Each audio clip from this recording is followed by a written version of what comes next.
Hello friends, welcome to TrendTech Guide.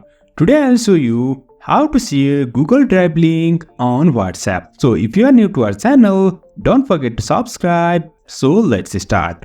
First of all, you can see I am here in my Gmail. Now I'll open my Drive and over here you can see my Drive is opened. Now I want to share this file on WhatsApp. For that, I'll click on these three dots over here and now go to share and again click on this share. Now after that, here you can see here is general access. Here you can see it's restricted. You can see only persons with the access can open this link. I want to change this to anyone with the link. For that, I'll click on this drop down and over here you can find anyone with the link. Click on this. After that, you can see this is changed to anyone with the link. Now just click on this copy link.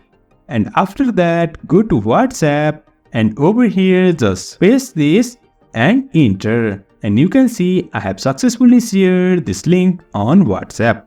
So in this way, we can share Google Drive link on WhatsApp. So if you find this helpful, don't forget to subscribe. Have a good time.